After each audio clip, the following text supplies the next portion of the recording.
Well, a very good morning to you.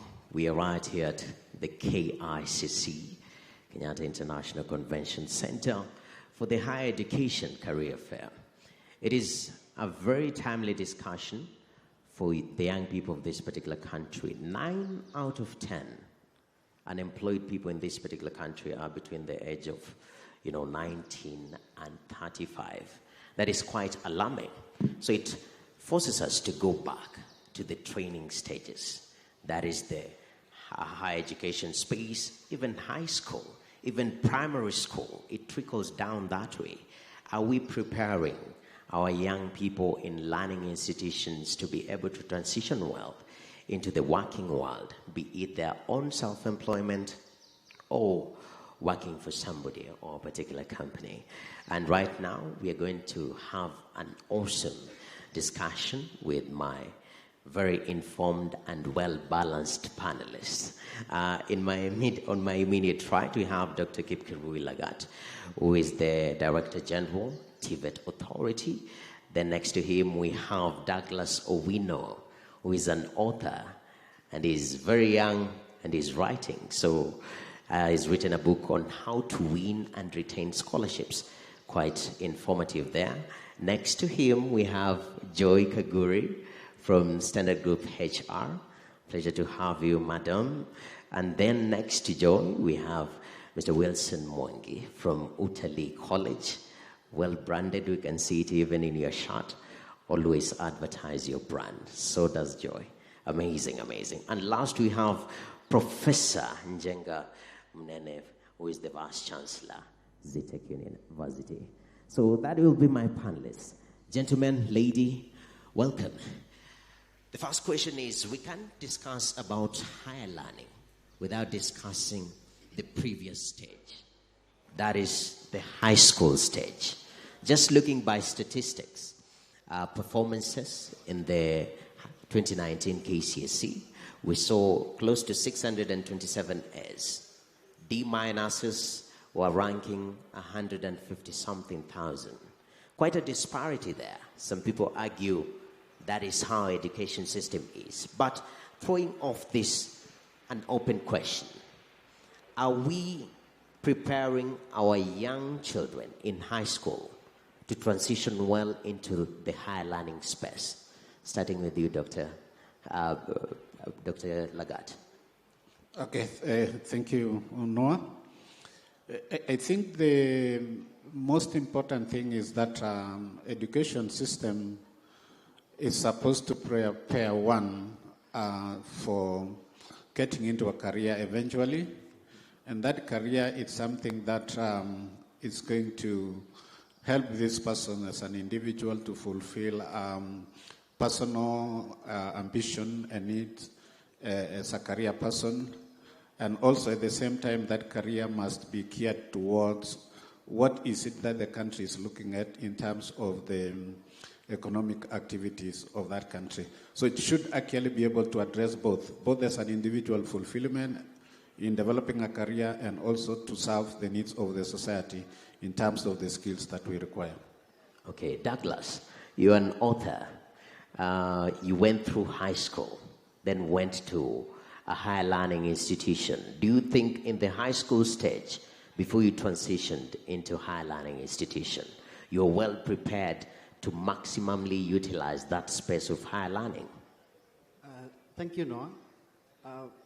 I'd like to add that I'm the head of careers at Green States International School. So I'm still working at a high school. From my experience, there are different types of high schools, and some high schools, in terms of capacity and preparedness, we are a bit different. Now, I'll talk about the Green States International School, and that is the office that I occupy currently. We prepare students for knowledge, which is very, very academic. We look at their academic preparedness for the next step. We look at learning, and which is a process, and the learning encompasses the knowledge as well as the social life and how to live in a community and how to handle life wholesomely. Then we prepare students for transition from high school to institutions of higher learning. And I think this is the most important bit that many schools forget. And that is why you find that when students transit from high school to university, they start experiencing challenges that they did not anticipate. And the reason is because they were not prepared. Now, the answer to your question is that some students are prepared while some are not.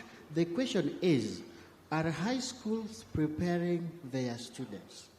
Do we have career department in high schools that help in preparing students for this transition and the life after high school? Definitely.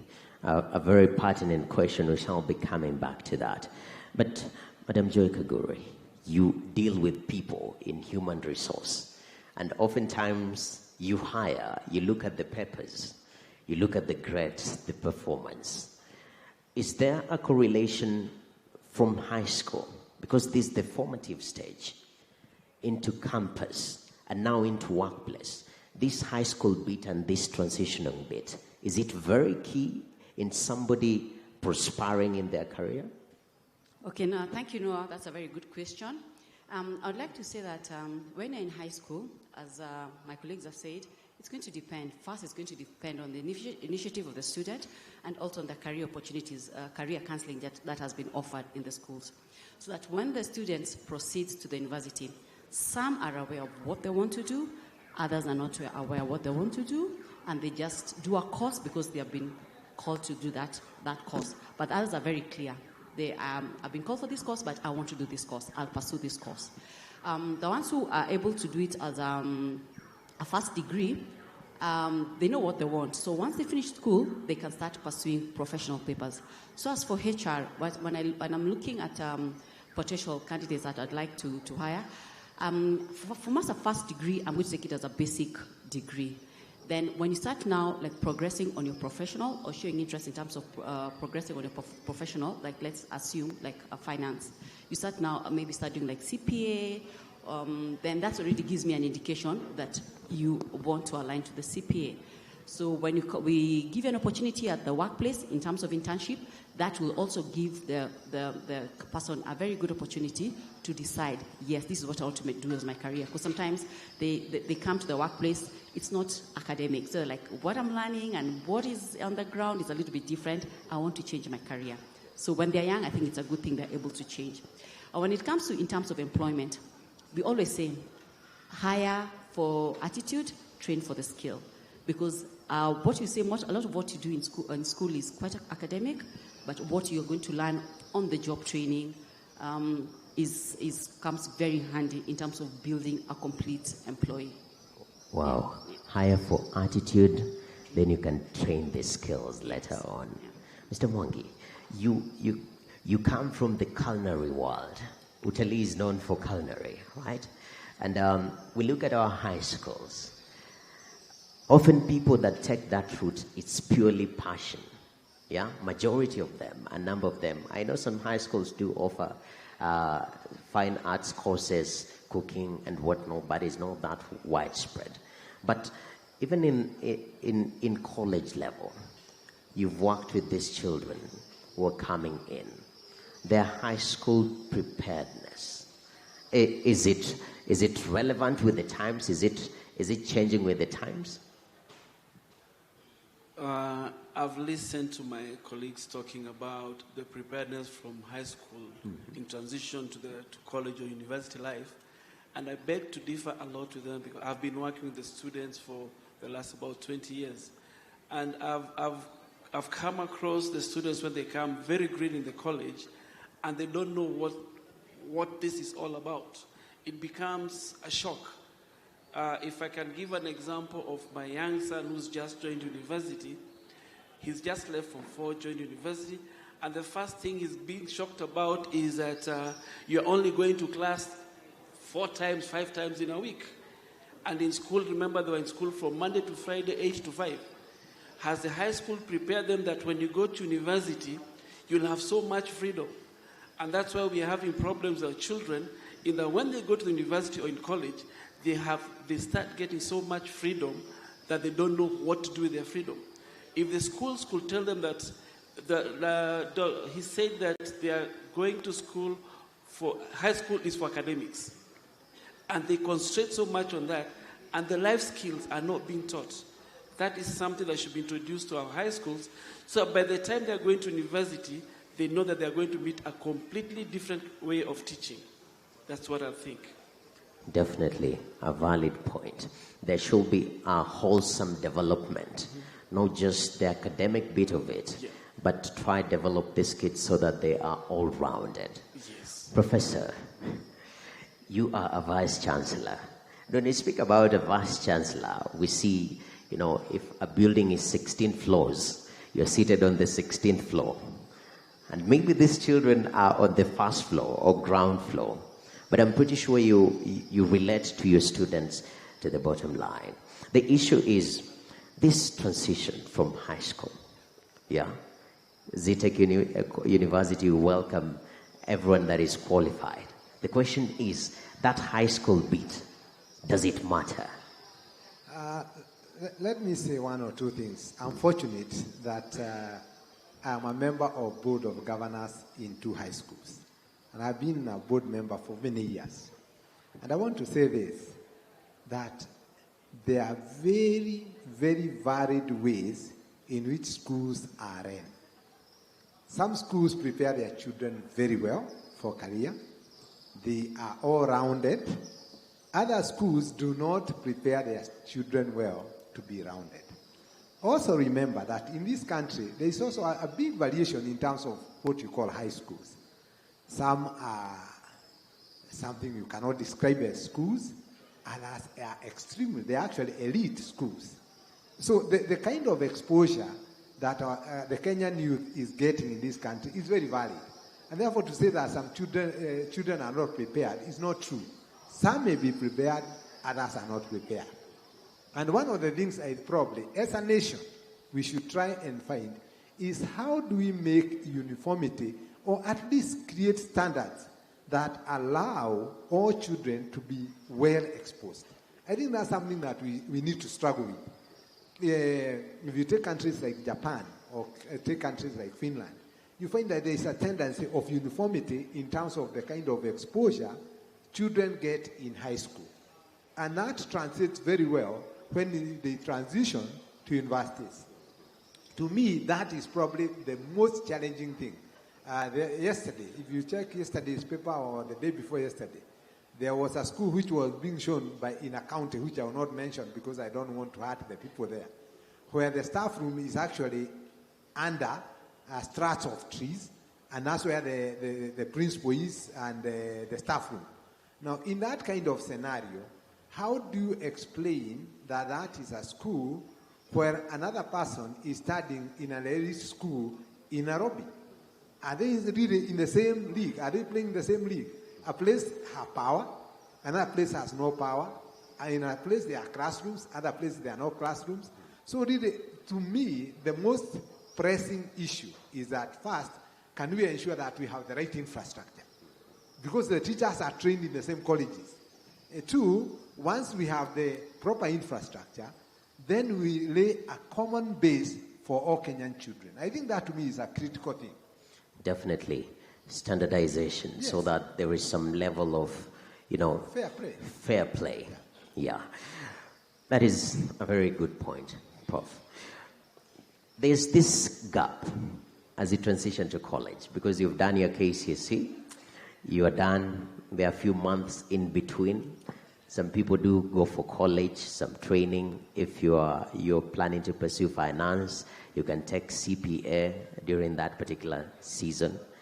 Back then, I remember there was this program, the NYS program, and this always reference to the young people. You young people are not disciplined.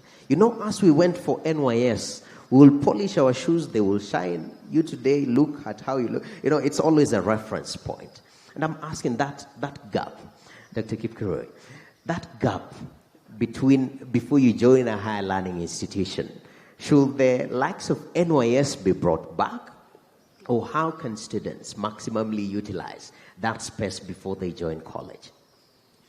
Well, I think first, let me echo what my colleagues have mentioned about the preparedness of these young people when they are in high school before they join the university.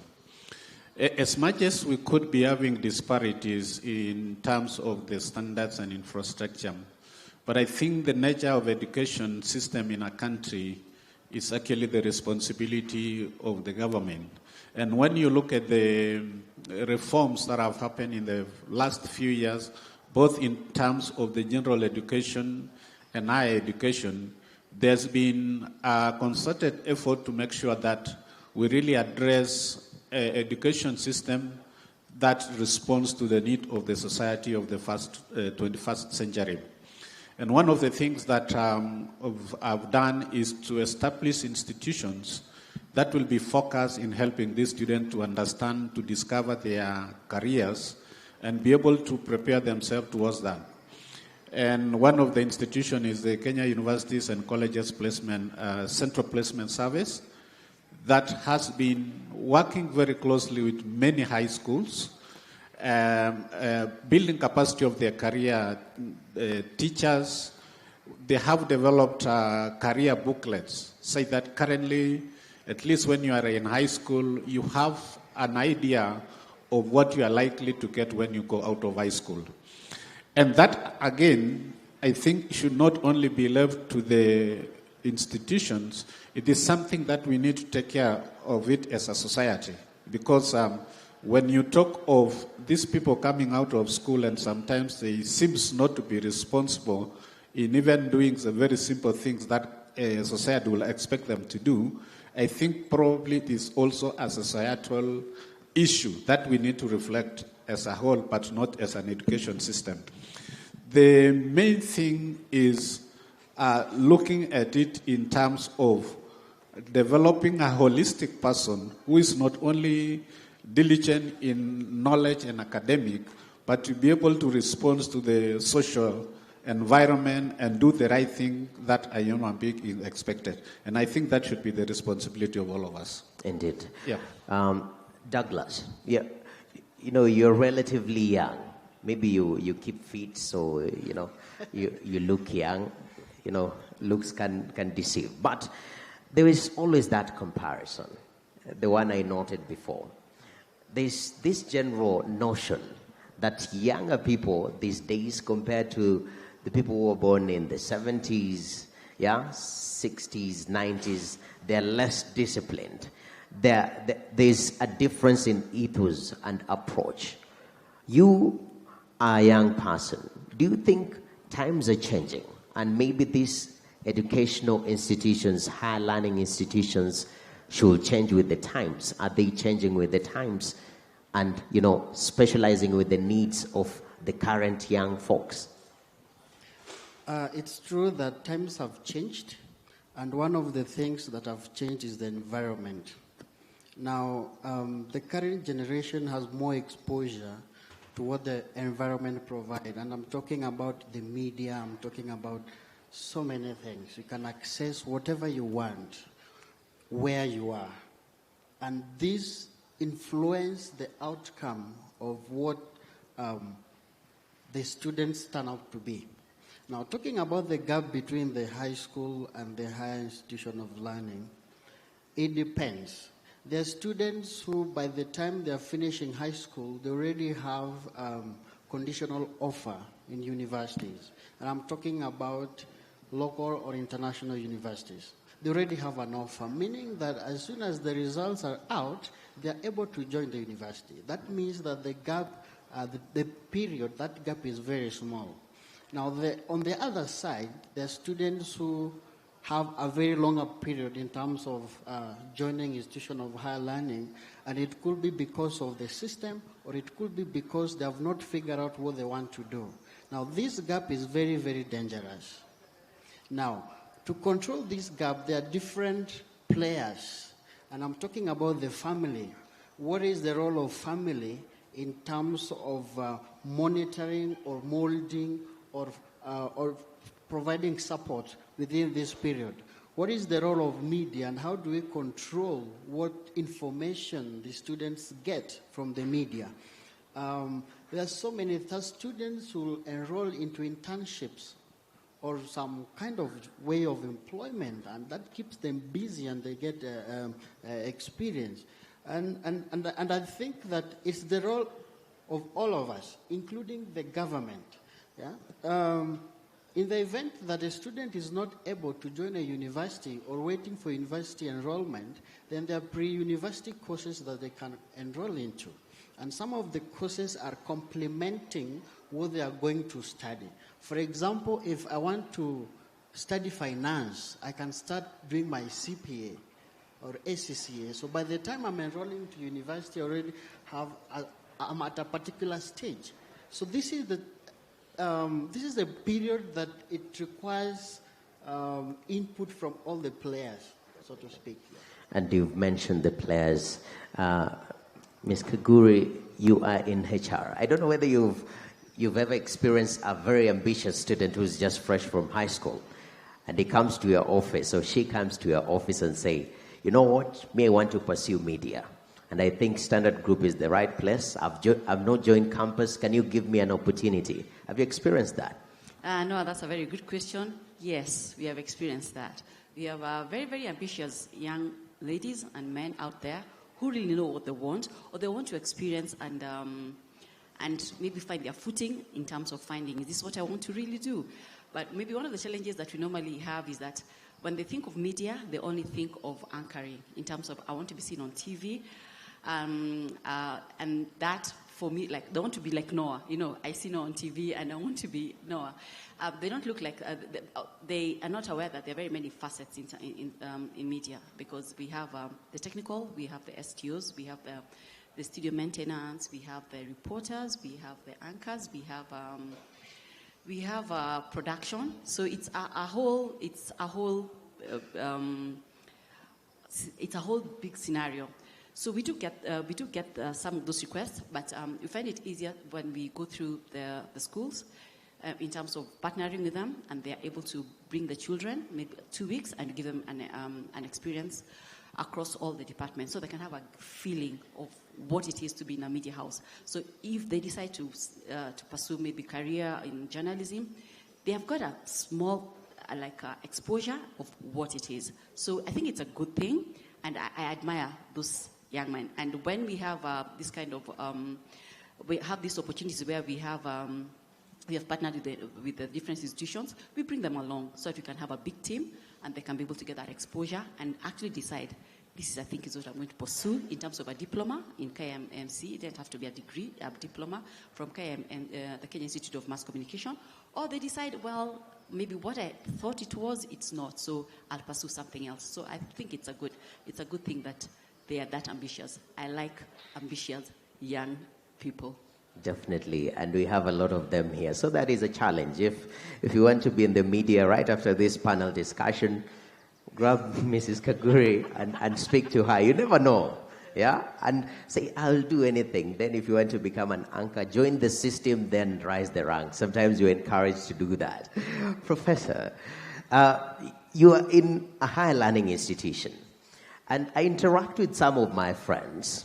They tell me if you're in some of these higher learning institutions, if you don't take deliberate effort by yourself to learn some things, you'll never know about them. In your 4 years, in your 5 years of engineering, you will never be exposed to a machine in some of these institutions unless you take deliberate effort. And that burden has been brought back to the students themselves. As higher learning institutions, looking at it holistically in Kenya, are we giving our students enough exposure so that we don't have that transition gap from school into the working environment? First and foremost, I want to congratulate what the government has done in terms of opening opportunities for learning in this country. When I went to school, we had only one university. Currently, we have about 70 universities. Secondly, the reason why I want to congratulate the government is it has brought into play the issue of quality as a requirement. Now, the Commission for University Education and the Kenya National Qualification Authority have been put in place to ensure that what is being given to the students meets global standards. The TVETA, which the director is here, has done a lot of work in terms of defining the quality of what is to be given to the smallest letter. And therefore, nobody can now move to the university and give what he thinks. Curriculums have to be approved, and once they are approved, they must meet the qualifications or the requirements, global standards. So my view is that this country is offering good quality. Now, the issue of students saying that, or anybody saying that the universities are not offering quality, I would totally want to disagree for a simple reason. There are regular inspections, and these inspections are prompt, sometimes unplanned, and therefore, if you are doing anything, that's why you remember Mr. Ranga 2 days ago was in TV closing some campuses in some places in was it in Sydney? And that is happening because the government has laid in place things that will ensure that quality is being offered. But there's also one thing that I must insist and want to improve on university students. The reason why you are in the university is because you are supposed to be a knowledge searcher, not a knowledge consumer. You are supposed to be creative and be able to check information. It is the only place, university is the only place where you are right to be wrong. It is your right to be wrong. You don't have to believe what your lecturers are telling you. That's where academic discourse comes. And therefore, a university student who cannot do research, a university student who cannot challenge the existing theories, a person who cannot challenge the existing beliefs and philosophies, then he cannot be a proper university student. So it's important that students are guided by lecturers, but not spoon-fed to an extent that they have no time themselves to search for information. Definitely. Mr. Mwangi, you in Italy, using that, as an example, that gap that you're experiencing, because students are coming from universities, as you say, Prof, yeah? And they have to be retrained in some of these working institutions to be able to be in sync. So the question is there a lack of synchrony between what we are teaching vis-a-vis what is required on the ground? If I look at compare universities to my college, I'll have a very big discrepancy, because when I look at the universities and I take an example of what Professor Munene has said, the student are supposed to, the learning is student-based. The student is supposed to research and get to know what's the answer to the questions. When you come to my college, we actually do practical training. So that is quite contrary to what Professor Munene has said, because in the college, they learn by doing it, actually. And they do it together with the instructor. So that is quite different from what Munene has said. There's a question you asked about the period, the NYS period. Now, when I look at what NYS was all about, but sometimes I don't think it was about the discipline. There was a time that the university went on strike, and there was a big gap there was some Form 4s who left school, and they could not go to university. So the question was what do we do with this so that they can go to university?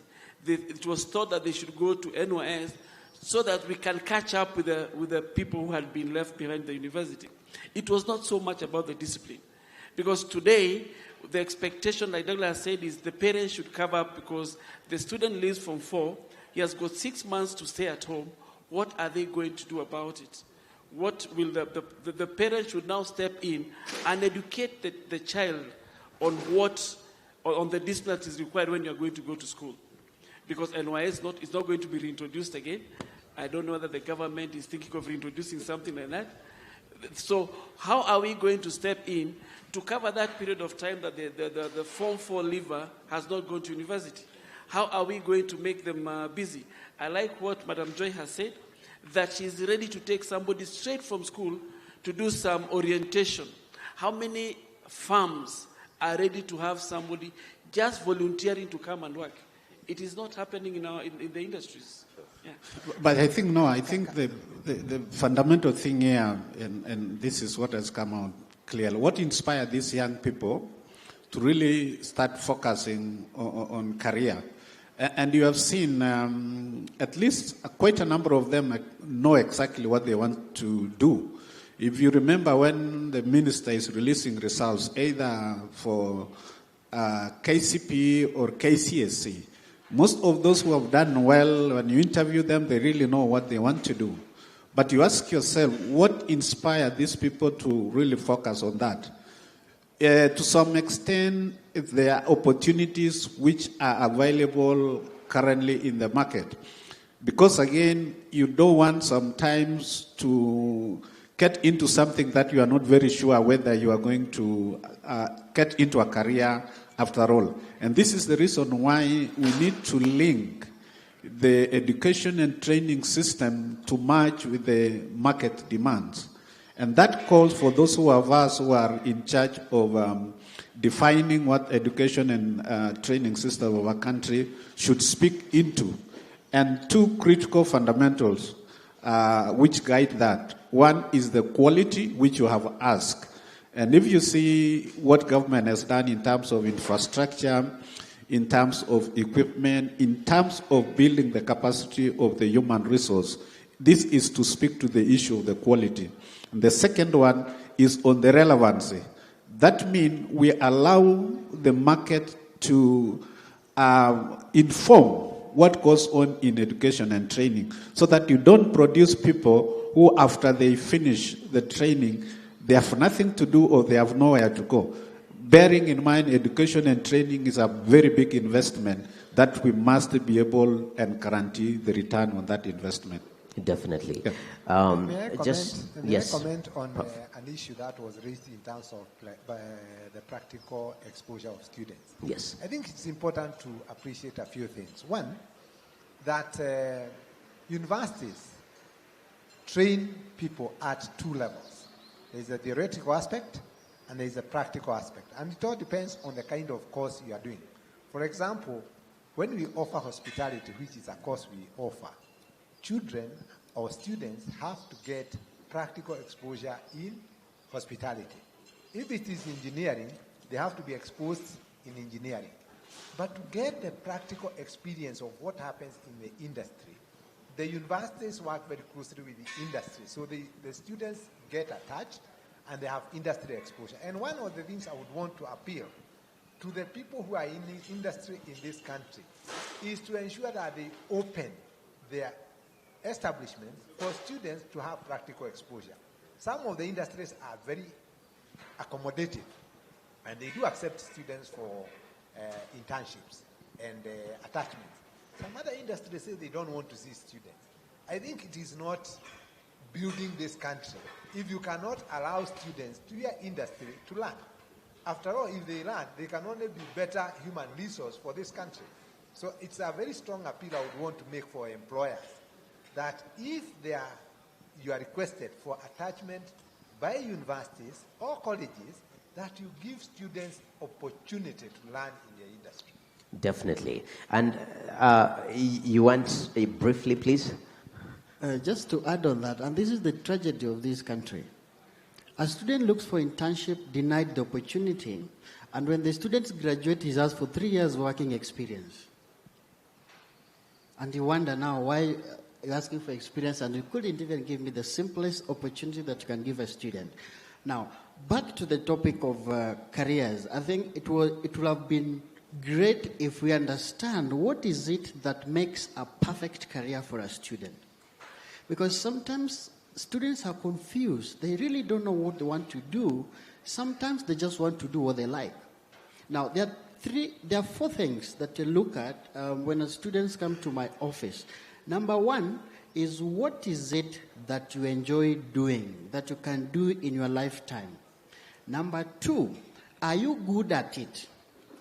Can you be great at it?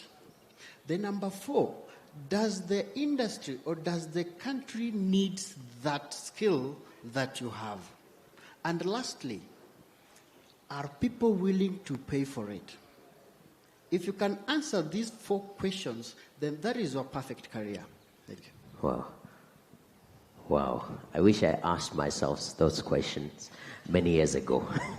I'm not regretting, by the way. So we recently had a report by the PricewaterhouseCoopers and a CEO's report, CEO's outlook for the year 2020, what they are worried about in Africa, which Kenya is under policy, of course, policy change. It's one of the biggest worries. But another thing was the skill gap. Yeah? Like, the workspace is so transitioning very fast. Even in the media, you can tell. Right now, there's plenty of online content. The issue now, this skill gap that is worrying people in the corporate world, people whom we're expecting, hopefully, to create opportunities for these young ones who are coming in. If the young ones are not creating their own opportunities, they are worrying about the skill gap. Joy, why is that happening? You hire people. Why do we have a skill gap and our CEOs are sleepless, are having sleepless nights? Okay, no, that's a very good question. And one of the things is that sometimes you find that when you're getting the candidates on board, they could have a rough idea of what it is. They may not have the in-depth, because as my colleague says, they've not had the experience to do it. But you've seen the initiative and the attitude towards learning or towards having the interest to do the job. You have to take them on board and develop them. That's one of the key duties of the human resource. As you onboard them, how are you developing them to make them most suitable towards or aligning them towards your strategy? As you say, the businesses are very dynamic and they keep changing. Right now, everybody's talking big on digital, talking big on artificial intelligence, big data, those machine learning. Are you giving them the opportunity to be able to learn so they can be able to get the right skill set to do the job? So as employers, we have to do a lot in terms of being able to develop the person. The person can come with a skill set, but that does not mean that as an employer you sit back and say, I've got the right skill set, they'll do the job. You have to continuously develop, and that's how you're going to be able to match the skill gap. Also, a lot of succession planning, that becomes crucial. You have to be able to go big in terms of mentoring, being able to attach the employees with the right potential to be able to learn and to help close the skill gap. Also, we have to work closely with the other stakeholders, with the universities. It's very important. So we can tell them, as this is where the businesses are going, and these are the kind of the students you want to see, or these are kind of knowledge we want you to instill. So it's not just about the employers only. You cannot do it alone. You have to involve the stakeholders so they can all be aligned, all the way from the education at the colleges or the universities. As they get into the market, to the employment, it's kind of a continuation, because it's going to be continuous. As long as the business dynamics are there, it will always have new skills and new knowledge and new way of doing things. So that has to be continuously built. Definitely. Yeah, I think the skill gap actually come as a result of disconnect, and I've mentioned earlier on, between education, training, and the world of work. As long as the industry is not informing what we are doing, you'll always have that skill gap. And one of the reasons why we've really changed our education system is to make sure that we put in place policies that will encourage that very close working relationship between the industry and the training institution. And the other thing that we are trying to encourage our institution is really to specialize. Because, again, when you become too general, you will lack the focus in terms of whom are you addressing. Where is your target market? But if you are specializing, like my friend here, he knows who is which market is targeting in terms of the skills, then the next thing is to have that working collaboration by inviting them to work with you. So every institution is required to have what you call industry advisors, either in terms of programs or sitting in the board in terms of developing the strategy for that institution.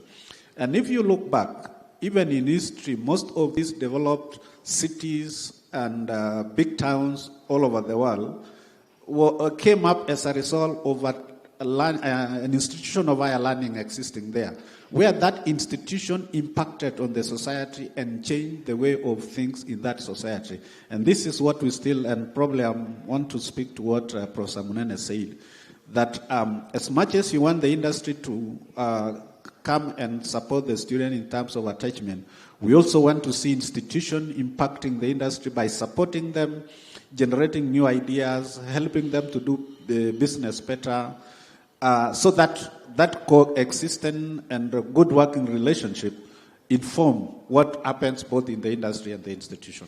No, Yes, if sir. you can allow me. Yeah. There's something that a colleague has just said. In Kenya today, we have got so many universities.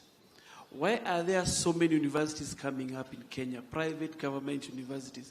Because the employer today is looking for, if you look at job adverts, one of the requirements is a degree. It is not the skills that this person has. So many universities have come up. I like what Dr. Langata said, universities to specialize in one area. Why are we having universities going to so many different schools and they don't have any specialty from the university? That means that for some of the faculties they have, they're not training the skills. They just train the people to get the papers. So isn't it some time whereby maybe through the TVET, we now have to tell universities, specialize in one area. Don't have so many different faculties, because you can't be a master of all. You can only be able to specialize in one. Let me take an example of my college. We've been there for the last 50 years. We've never introduced any other faculty except hospitality and tourism. And yet we can go into business. Just get more people to come and teach business. And that means that when we are teaching our students, we impact a certain skill. By the time they are going out to the industry, they know that they are going to be plug and play. Employ this person is going to work. Unlike these other universities who are going to have faculty in law, faculty in medicine, faculty in hospitality, when that person is living there and goes to the industry, the employer will have to start training this person for the skill that he wants. Because this person has been so much in academia. What skill did he get from that university? No skill. But yes, he has a conceptual. He can think about what's supposed to be done, but how is it going to be done? The training has to be done by the employer. This is a time that should change universities, concentrate on one area, yes, and let other person go. And that's what's happening internationally. Yes. You'll find universities out there, they are renowned for one thing. Cornell is renowned for hospitality, not about business and other things. That's how we should go about. Professor Munene, you are a Vice Chancellor of a university. As the Commission of University Education, the issue of specialization is being raised here. You spread your wings so high and so wide that there is an element of losing focus on that specializing aspect. Is it business? I want to say this. Universities are run in a structured manner. And there is no way universities are spread in terms of what they focus on. For example, in my university, we have 11 degree programs. And these degree programs, in hospitality, in business, in ICT, in education, have people who are specialized as a faculty or a department. And the world over, I'm yet to know of one university that only deals with one or two courses. First, as a requirement in this country, the Commission for University Education can never approve a university if it does not offer at minimum 4 programs. At minimum 4 programs. Because really, when it comes to the issue of the cost of running a university, there is no way one program can sustain a university or even an institution even TVETA programs, TVETA institutions, you check, they have electrical, they have plumbing, they have masonry, and the reason they do that is it also makes economic sense in terms of managing resources. And therefore, universities cannot, you can be strong in one area, but it's not possible to run a university on a singular program. That usually comes as a luxury of people who have enough money to run one program, and usually that's a very unusual, even globally. And I have been to many parts of this world. I've been to Japan, I've been to Australia, I've been to Europe, I've been to America. And in all those countries, I am yet to see one university that deals with one item, including Harvard itself, or MIT, or Princeton, or Stanford. Yes, the best in the world. Was your point misunderstood, Mr. Mwangi? I would say that they will not run one, Yes. but what do they specialize in? Let's take any university. Don't they have one that they can say, this university is renowned for producing this kind of people? Yes. I want to comment. I think we are renowned ourselves for ICT and business. Okay. And therefore, and if you talk about medicine, there are many universities in this country which are offering quality. I think I want to make a clarification, members. Yes. And I think it's important for us to appreciate this as a country. Universities, including public universities, must change to business models. They must change as business models if they must survive. TVETA institutions must change to business models. Because at the end of the day, the exchequer, the government cannot support everything that needs to be done for a university to run.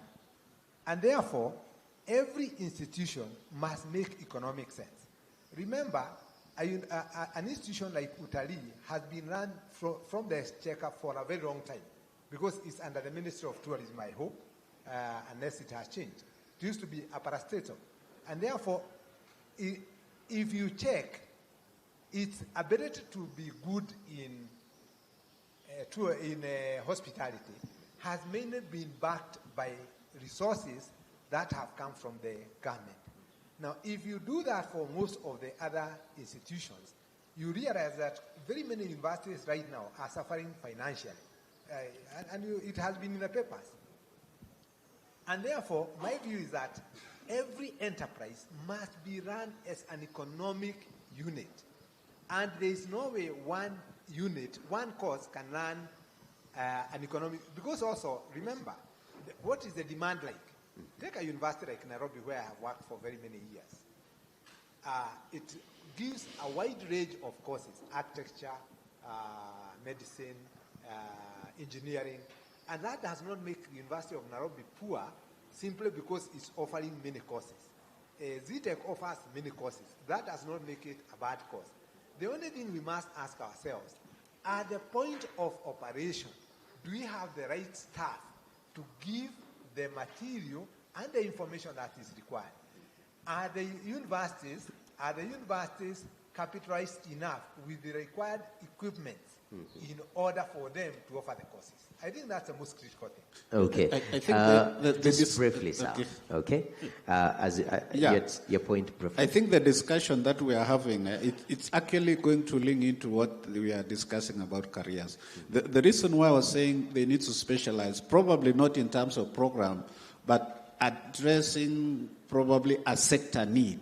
For example, agriculture, now we have oil and gas, for example. So that when we are starting new institution, instead of duplicating what is already existing and the other institution has better facilities and resources to do, why can you come up with something that is unique, that's not existing? And this is going to help these people in terms of getting opportunities to get their careers, so that we don't really have to do things, as I said earlier on, which you don't address the needs of the market. And that specialization was on that basis, that can we go to what the market is actually asking for. Definitely.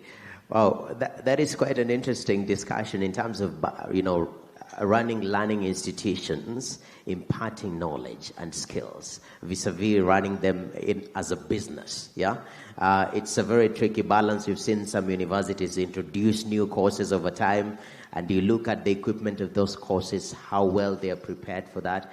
It becomes really difficult to fathom. Is it just to get more students so that you get more money? It has to be a very fair balance. But I know that is a discussion that you cannot finish right here.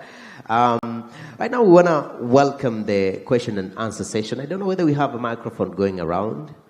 Do you have a microphone? Any of us who have any question to our panelists, I'll request you to just raise your hand and stand. You come walk right here, closer, if you have any question to our panelists. And even as you prepare yourself, I have a question about funding. Douglas, you've written a book, How to Win and Retain Scholarships. Yeah? And money is very central. As Professor said, it's all about business. It's all about money. Nobody is in... you might love something, but at the end of the day, it has to make a feasible return at the end of the day. So, funding university education. Scholarships is just one of the ways. We have help. We've seen help also, all over the place saying people are not paying their help dues. And I'm asking, is it a larger economic problem when it comes to funding our education as a country for majority of the children going into these learning institutions? Or is it lack of proper information to be able to maximally utilize opportunities like scholarships? The answer to that question is both. For example, if there is a need for more pilots, the cost of pursuing aviation degree is very high. A student who is talented, qualified, might not have that opportunity because of the cost implication. And on the other side, there are also resources that are available either locally or internationally. And the problem is lack of knowledge and resources to get informed or to access this opportunity. And that is one of the reasons that drove me to write this book. At some point in life when I was looking for education, I was so challenged because of the humble background. And therefore, I was trying to look for these opportunities, and it took me some time. And at some point, I was out of school because I could not access these financial resources. And when I got the opportunity, I thought it is wise to invest in something that can help someone else. And therefore, I wrote the book. Now, opportunities are available from many areas. The very basic source is the family. They fund your education. And if you're not able to get that resource from your family, then they're relatives through fundraising. Okay. There are also loans from either private or government institutions, which is also tricky because sometimes the cost of these loans are very, very high. That a student graduates and owes the institution a very high amount of money. Then when they're not employed, then it becomes a tragedy. Now, there are also government scholarships, either local government or government from other countries. And we have seen a number of countries offering scholarship opportunities to different African countries, including Kenya. There is a debate as to whether these scholarship opportunities are justly awarded or they are inclined to certain kind of favors by those who are managing these resources. I have no answer to that. But it is important that students look for these resources, look for this information, look for books like this that can give them the guidance on how to compete internationally. You see, at the end of the day, there is no scholarship meant for any particular person. You have to compete for it. Definitely. So the question is, are you prepared to compete for it? Academically, in terms of what contribution you are giving to the society? Because the main purpose of the scholarship is to help the community through you. They have identified something unique about you, And they believe that if they give you the opportunity, you replicate that into the society. Definitely. And one more round. Do we have questions? If you have a question, please just stand up, approach the cake. Maybe you will get, a bite first in front of the rest of us. If you have a question, you're a student, and you feel it's really burning you from deep within, that will be highly appreciated. Just approach kuja hapa mbele tafadhali, all right? And even as we continue, as you prepare yourself internally and you look for the question, Madam Joy, the corporate world, vis-a-vis funding, some people have realized that they're talented students. You find somebody very talented who can be very useful for standard group. So you go fund them and get value from them thereafter, their education. I don't know whether this is a space that can be maximally, optimized by the corporate world, funding university education for these, talented kids. Okay. What I can say is, most of the time, by the time the candidates are coming to employment, a number of them have completed the universities, but nothing stops them from continuing with their education. It could be maybe at a master's level. It can either be at a professional level. They want to specialize.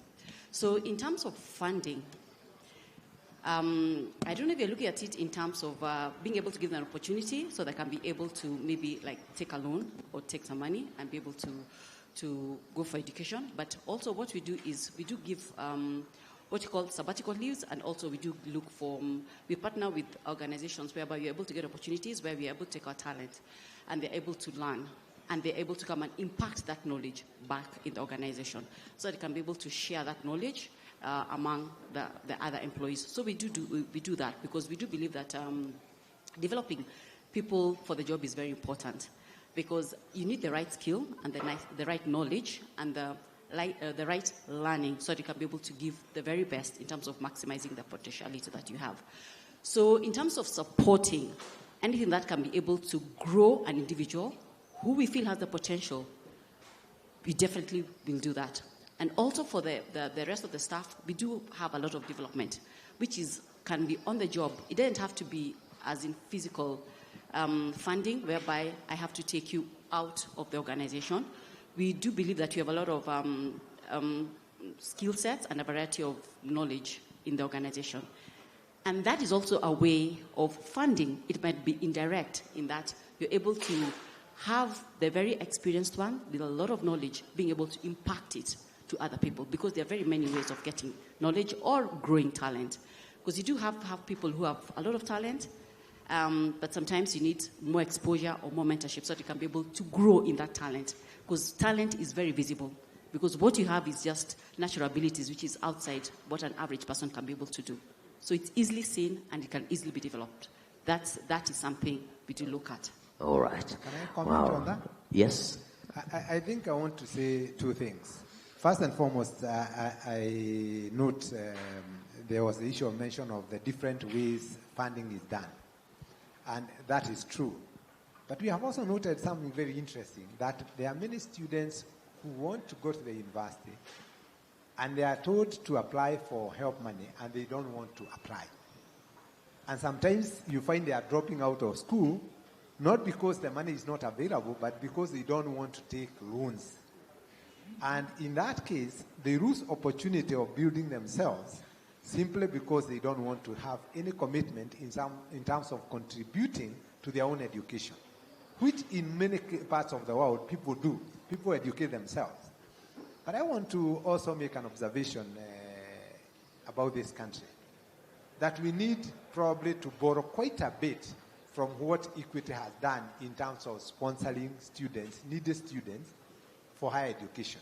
There are very many corporates in this country who are making a lot of money or making some money, and their corporate social responsibility may not be very big in terms of contributing to education.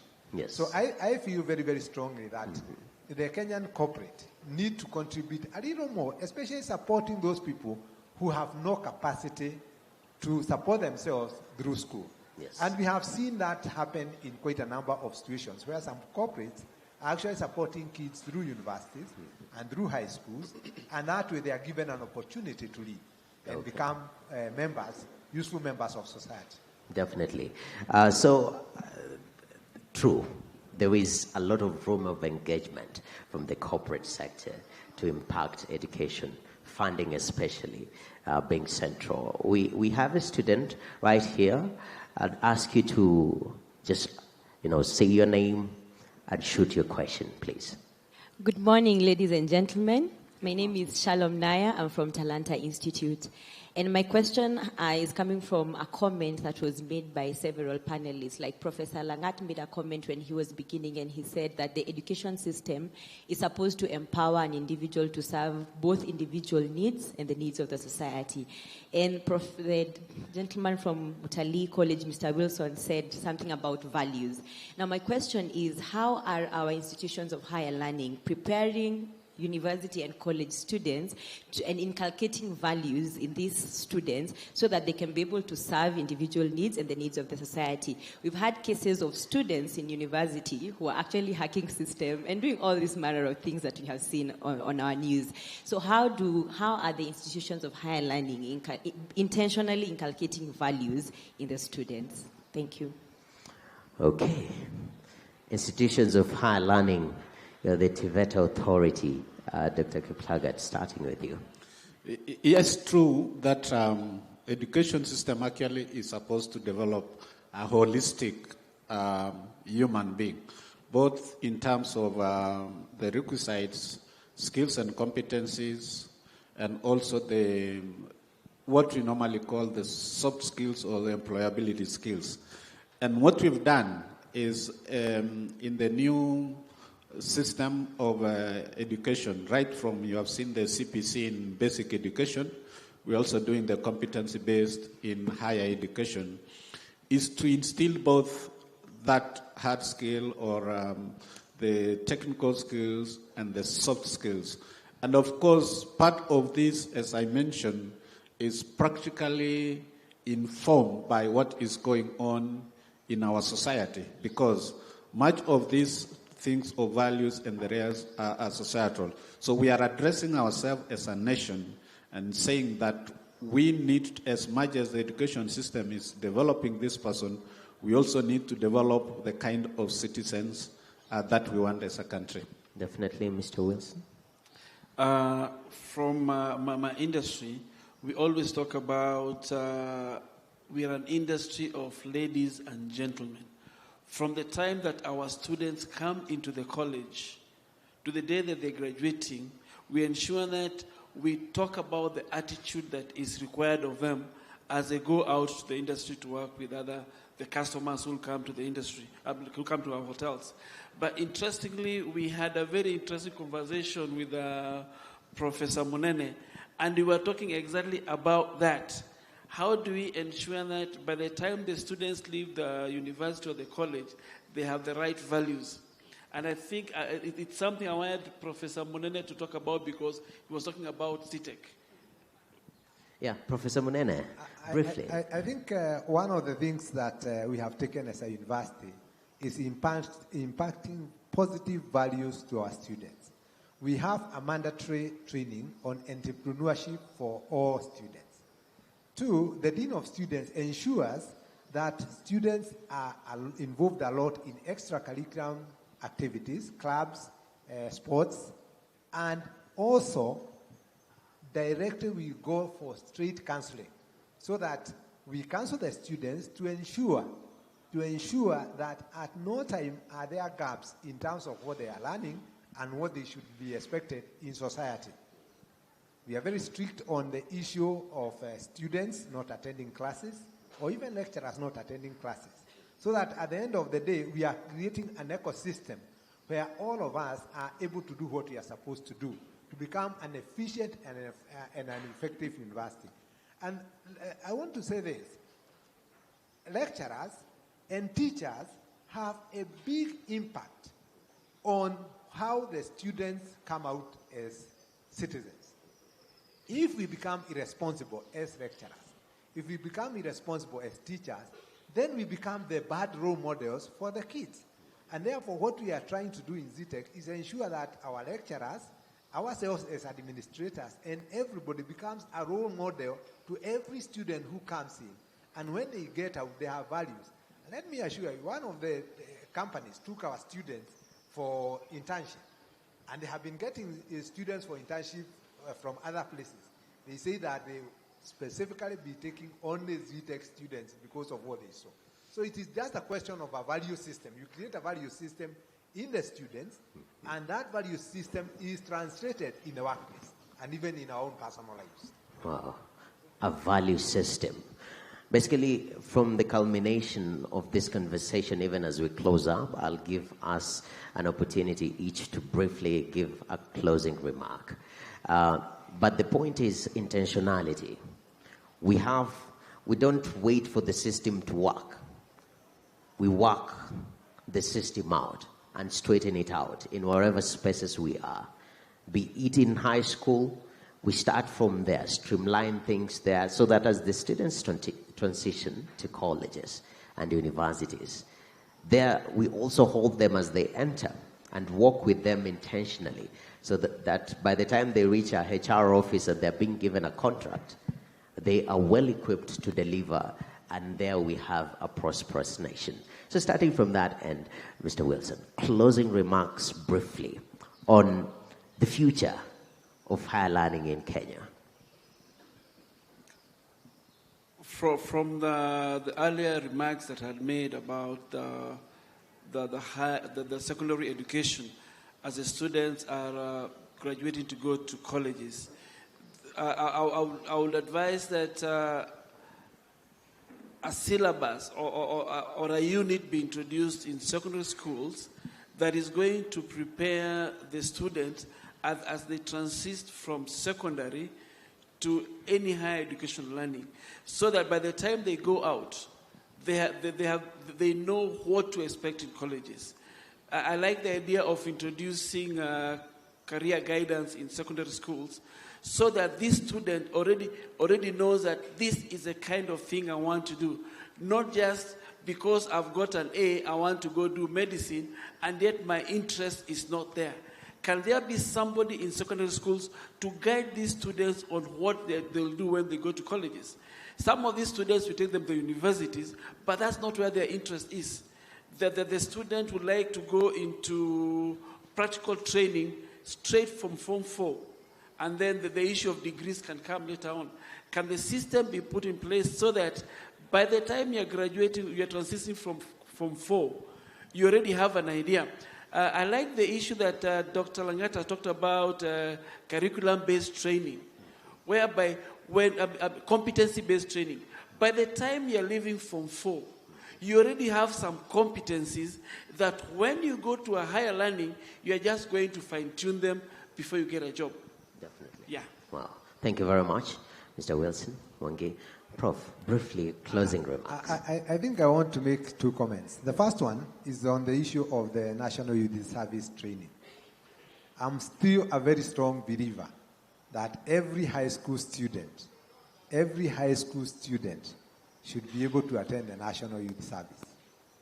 I believe as a nation, we should be like a country like Switzerland, where everybody should have disciplined training.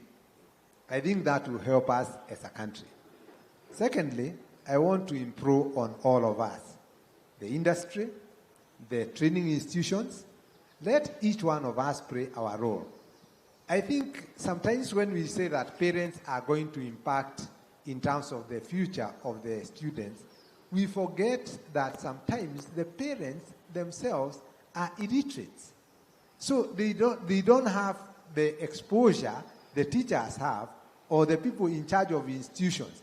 And that's why for us as ZTech, we're actually giving free career advisory services. For anybody, you can walk to ZTech University and we'll give you free career services because we believe that is good for this country. So my issue is, let us all work together because at the end of the day, we are working for the Kenyan youth. Thank you. Definitely. Ms. Kaguri. Okay, thank you. For me, I just have a word for the young ladies and men here who are looking for jobs. you might find that after you finish university, there's this excitement. I want to get into the employment world, and you go for a number of interviews, and you don't make it. And you thought maybe I did click with the panelist, but what's happening? What is this that I didn't have? So I just want to summarize in the words of Warren Buffett, and this what he said is very, very practical in most of the organization. When you go out into the job market, one of the things that we look at, and I'm going to summarize them in 3 points. One is intelligence. Secondly is initiative. And thirdly is integrity. And it said, if you miss the latter, which is integrity, then you kill the other two. That is, you're going to kill intelligence and you're going to kill initiative. So for you to be very, very balanced, you have to have the intelligence, the initiative, and the integrity. That makes you a wholesome person who any employer would want to take in as an employee. So all the best as you go out looking for the jobs. Anybody with interest with the media, we have a table out there. You can please welcome, and then we can have some talk, career talk on your interest, and we can give you more guidance. Thank you very much. Definitely. The 3 I's. So we have 2 I's, but add the third one. That is integrity. If we lack that, these 2 I's don't make sense, right? Coming to you, Mr. Douglas Owino. Closing remarks, briefly. I want to say that nations succeed or fail because of education. Education produces doctors. Education produces politicians, architects, etc. And you can judge where we are. Having said that, my urge to the young people is to take a personal responsibility to define their own path. And then to the government and corporate world to give opportunities to young people so that they can exploit their talent, they can discover where they want to be. And to the learning institutions to provide a conducive environment that offers both teaching and learning that corresponds to social needs, physical needs, economic needs, and spiritual needs. Thank you. Definitely. A very balanced point right there. Actually, the spiritual bit. Right now, one of the biggest topics is mental health, yeah? Exactly. And learning institutions, what the programs they're putting in place to make sure that our students are optimally functioning. Thank you for that closing remark. And I appreciate what Green State International School is doing about that. Definitely. You have to big up your employer, yes? Very important. Branding. Finishing up, Dr. your closing remarks. Yeah, I would like to urge all the players who are supporting these young people to transition from school to the place of work, that let us gear towards giving the careers, both in terms of guidance and counseling, that guarantee immediate opportunities in the place of work. And as we do that, let's not look at, and especially for the young people, let's not look at the careers in terms of prestige in the names, but let's look at the careers that guarantee you immediate placement in the place of work. And 2, from where I sit as government, as much as we have put a lot of emphasis at the university education, you know we can only take a given number. For example, probably this year we are taking only about maximum 20%. The rest of the 80%, we are providing you with an opportunity within the TVET subsector that will not only guarantee you immediate placement, but you also have an opportunity to advance yourself and still end up at the university if that is what you so desire. And finally, to the parents and the guardians, as you take these young people for training, please make sure that you go to the institutions that are accredited and approved by the government, so that you don't take these people to places where finally they come out with papers that will not be worth the paper that is written on. That is my advice. Definitely. Thank you very much, Dr. Lagat, Mr. Owino, Madam Joy. Professor Munene, Mr. Mwangi. Really appreciate you taking time to speak to us. Very informative. And I wish next time, the next career fair, we have 2 or 3 hours. So that we've left a lot of things out, definitely, because of time constraints. You need to invite the people to come and see what is being done. And congratulate Standard Group for organizing this fair. Yes, Professor. We really sincerely appreciate it. Asante sana. Okay. All right. So there you have it. Matters Higher Learning Institutions and Career.